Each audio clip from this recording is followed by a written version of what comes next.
Connaissance, recherche, sciences, mathématiques, théorie, physique, philosophie, conférence, archéologie, nature.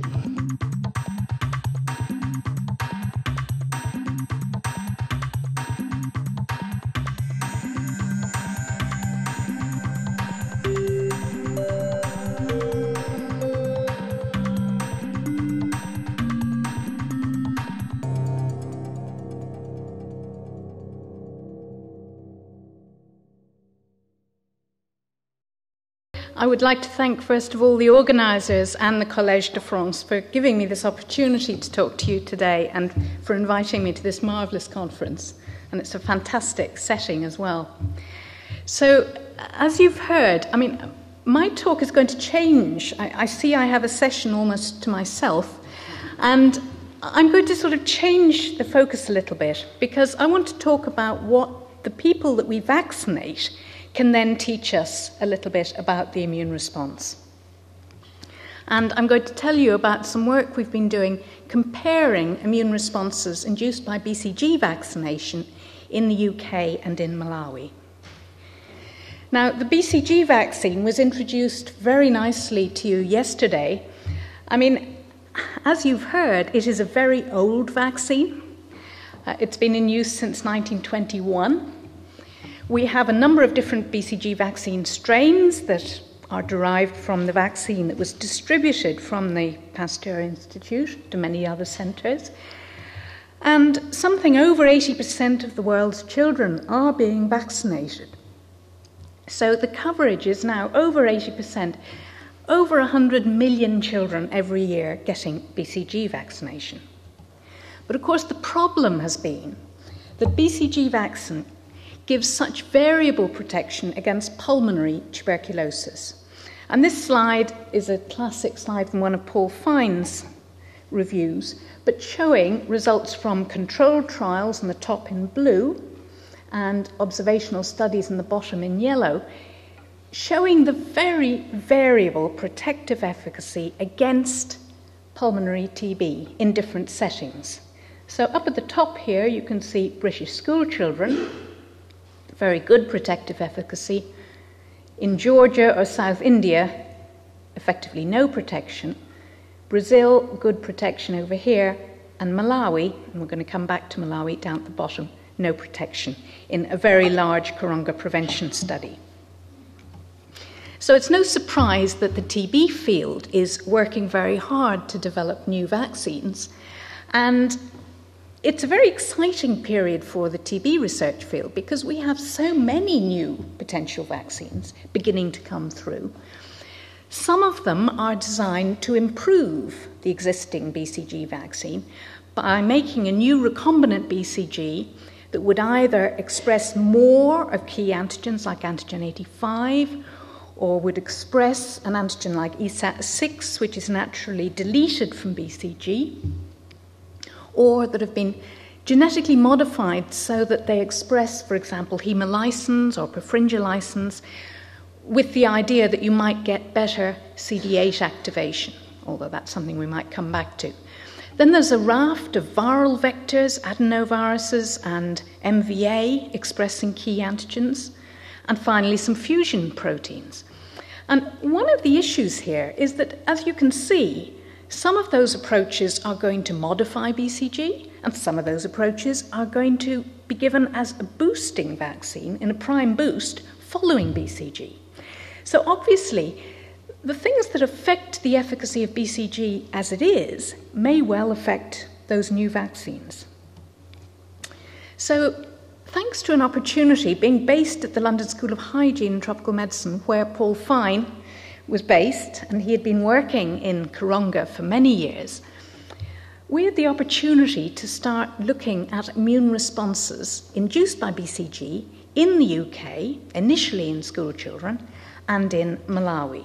So what we wanted to do was to look at what happened when you gave BCG vaccination to children, or at least adolescents and young adults, in the two settings. The study in Malawi was based in the coronga prevention study, which had initially done a very large vaccine trial of BCG or repeat BCG, or BCG, in fact, with a killed M. leprae vaccine. It's a very rural district right up in the north of Malawi, and the project has been working there since 1979 now, firstly on leprosy and then on TB and HIV. So in those first studies, which are really, I'm going to tell you about, they're slightly old studies now, but they set the scene for what I'm going to tell you about the more recent studies with infants. In those first studies, we recruited individuals who had not been previously BCG vaccinated. They were skin tested, and they were not vaccinated if they were skin test positive. In Malawi, we were using the classic MON2 skin test, so they were excluded if they had a skin test of over 10 millimetres. And we tested them and then retested them 1 year later. In the UK, there was a slightly different multipuncture skin test being used, the HEAF skin test. But again, if individuals were skin test positive, they were excluded. The other thing to say is in Malawi, from everything I'm going to show you, HIV positive individuals or mothers have been excluded. And at this point, the UK was using BCG Glaxo 1077 vaccine, and that was used in both sites. And we kept, in the first study, a third of the individuals as controls, tested them at 1 year, and then vaccinated them.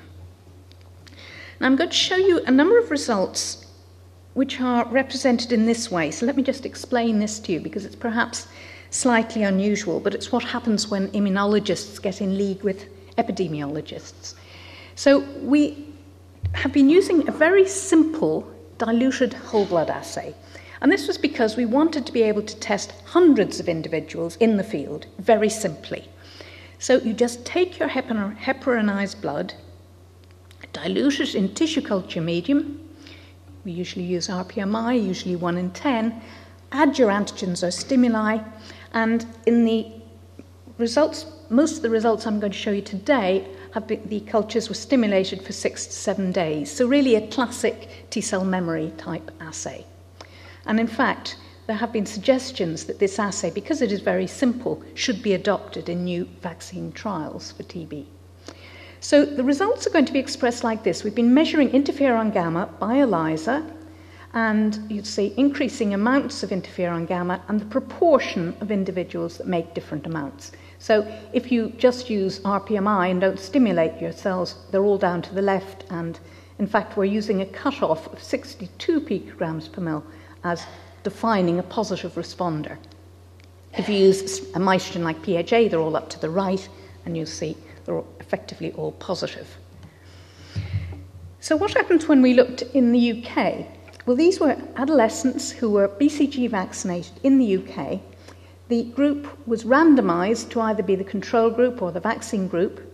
Their blood was stimulated with PPD, M. tuberculosis purified protein derivative, for 6 days, and interferon gamma measured in the supernatants. And you can see that most of the individuals before vaccination have no detectable interferon gamma response, a few, about 20%, showing some response. 1 year later, the vaccine group haven't changed. The control group have not changed. And 1 year later, the vaccine group, you can see a dramatic change. There's now over 80% of those individuals showing a strong interferon gamma response. And Malawi gave us really a totally different pattern of response, before vaccine and post-vaccine. So before vaccine, you can see about over 60% of the individuals were responding, and there was no difference 1 year later. And in the vaccine group, you can see, again, effectively no difference 1 year later. We did test a few people 4 weeks after vaccination, and there is a bit of a boost in the immune response at 4 weeks. But 1 year later, it's really back to where it was. And the classic explanation for that has always been that, in fact, it's exposure to environmental mycobacteria in the environment, and that is what is inducing this response pre- and post-vaccination in Malawi, whereas you're getting a very strong induction of response in a more immunologically naive group in the UK.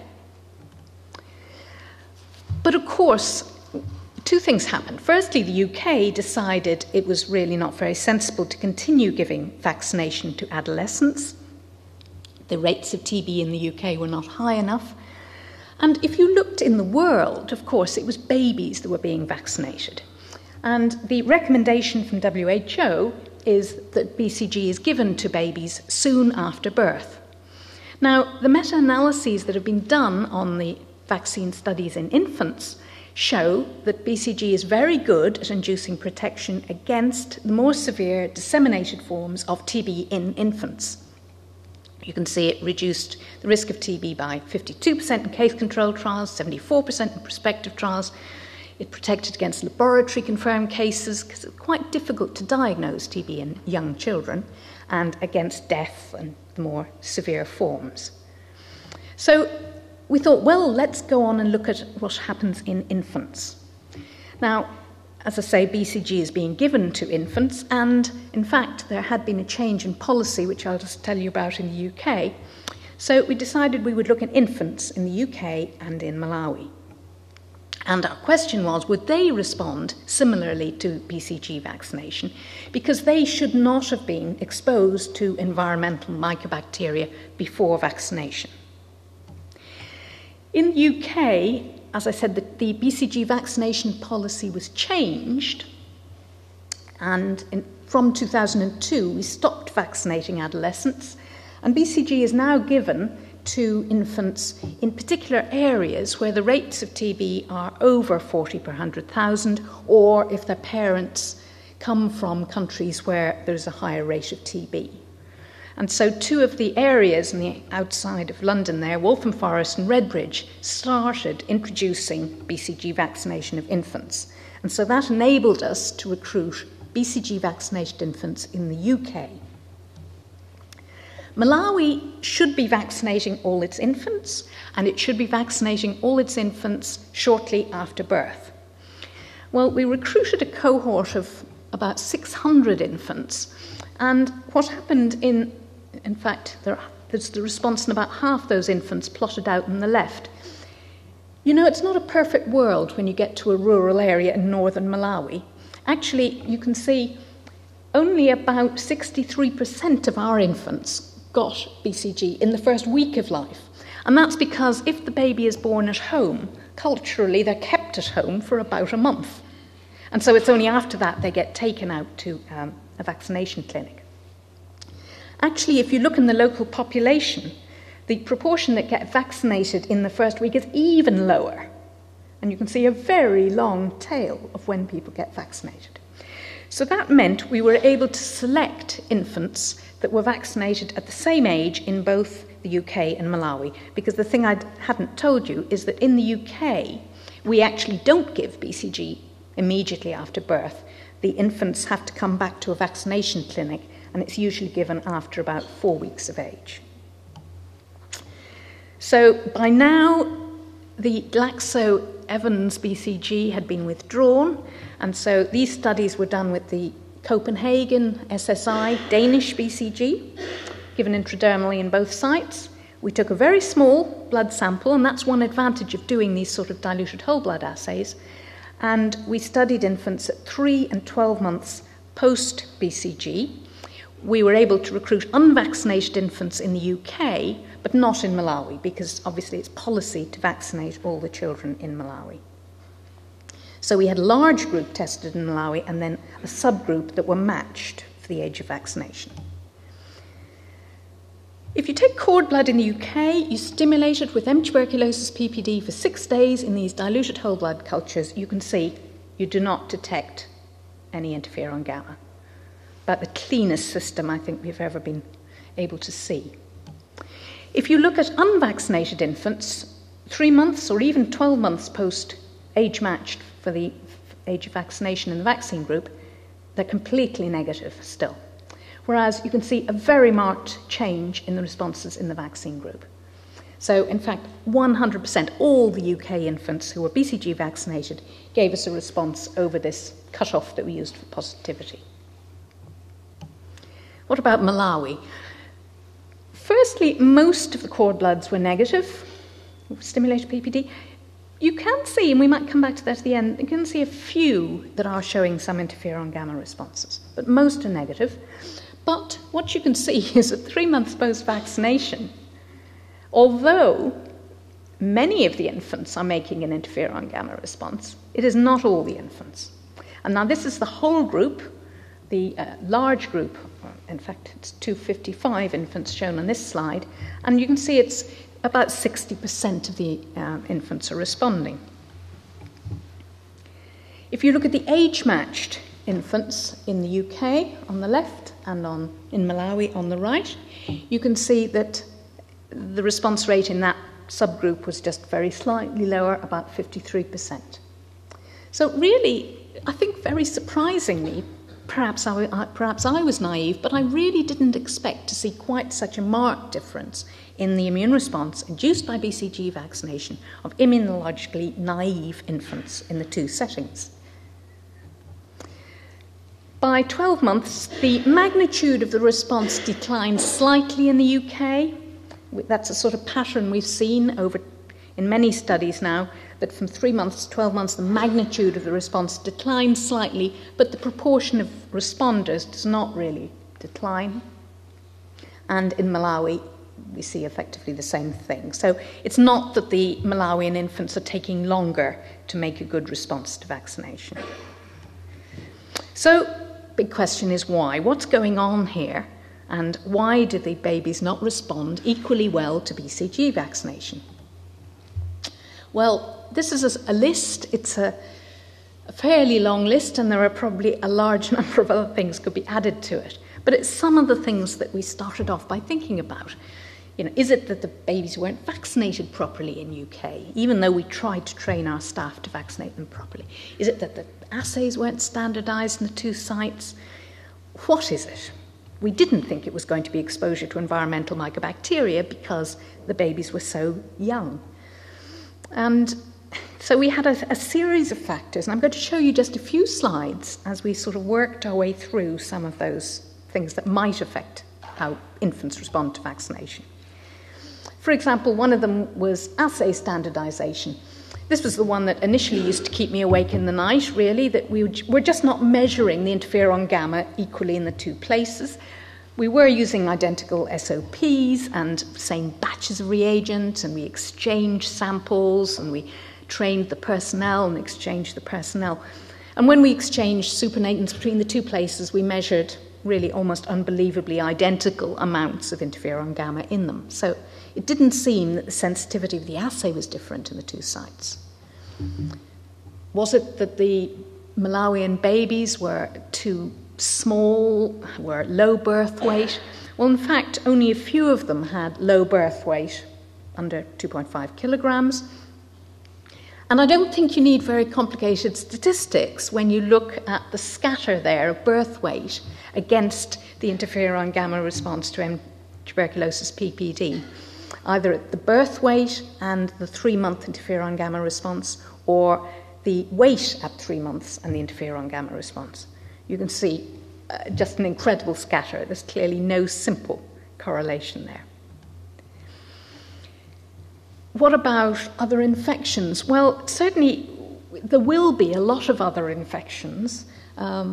We know that there are more helminths. There's some schistosomiasis in Lake Malawi. We know that some of the mothers would have schistosomiasis. But when we looked in the infants, we really didn't detect any parasites at 3 or 12-month sampling points.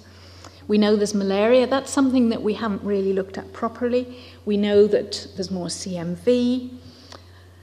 But certainly there didn't seem to be a simple association in the mothers that we've looked at between the mother's helminth infection and the infant's response at 3 months. We did double check that the scar sizes that we were inducing good BCG scars in the two sites to be absolutely sure that we were vaccinating the infants properly. You can see that the scar sizes are just very slightly larger in the UK, with a median of 5 millimetres compared to 4 millimetres in Malawi. But 80% of the infants vaccinated in Malawi did have detectable scars. So at least, most of those infants were making a good BCG scar. And I think perhaps more importantly, the interferon gamma response to PPD at 3 months post-vaccination didn't correlate with the presence of the scar or the scar size. But we did identify one thing that was associated with the response, and it was the season that the infant was born in. Now, in Malawi, there are three really main seasons. There's a warm and rainy season, January to May. There's a cool and dry season, and then there's a hot and dry. And hot and dry is pretty hot, actually. So when you looked at it, actually, the infants who were making a higher proportion of interferon gamma responses were born in the hot and dry season. And if we categorize them by making a really strong interferon gamma response rather than a response over 62 picograms, so the darker color, you can see that those infants born in the hot and dry season were really making much larger interferon gamma responses. Now that opens up a whole new series of questions as to what sort of effect that might be. Is it an effect of the season on the fetus in utero? Is it an effect at the time of vaccination? Is it an effect of post-vaccination? And what is it?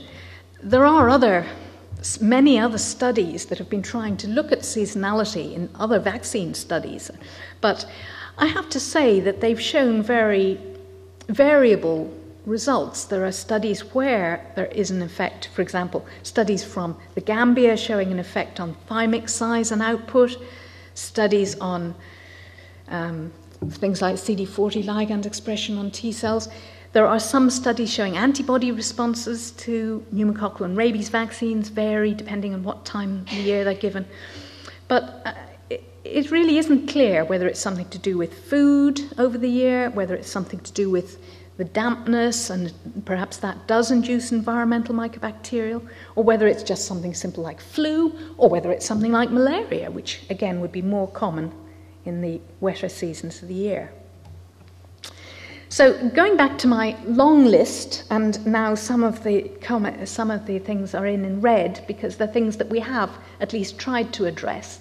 The vaccination process, technical problems. I didn't talk about age vaccination. There may be a very slight further reduction in response if you delay vaccination. But even at birth, in fact, the responses in Malawi are much, much less than those in the UK. Of course, the vaccine schedules for all the vaccines that infants get are not identical in the two sites. And for example, the Malawian infants were given oral polio. Genetics might be different, but we don't think it's birth weight or lymphocyte counts. Could be nutrition. People have suggested we should look at antibodies in the mothers, and we haven't done that, or other infections. But I now want to come on to another area that sort of began to give us a new insight, and that is that the quality of the immune response might be different in the two sites. Now, immunologists, of course, have got very interested in the last few years that perhaps it's not just cells that make a cytokine like interferon gamma that are responsible for protection in a number of systems, but it's the multifunctional T cells that make other cytokines as well, like interleukin-2 and TNF. So one of the questions was, what cells are making these cytokines? Are they making other cytokines? And we're just on our way to start studying that, but I'm going to show you some results with Luminex analysis, which at least broadens out the cytokine base. So basically the question was, what other cytokines are the UK infants making, and what cytokines are the Malawian infants making? Now in the UK, perhaps it's no surprise, but if you look in the UK, you can see that BCG vaccination is inducing a whole range of cytokines. Here is interferon gamma, up here, top left.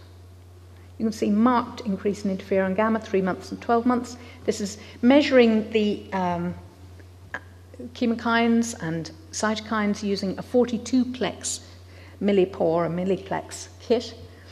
And these, again, measuring the PPD stimulated culture supernatants. So you can see lots of different cytokines. So not just interferon gamma and interleukin-2, but also, for example, interleukin-13, interleukin-17, IP-10, MIP-1 alpha, IL-10. So lots of different cytokines being induced.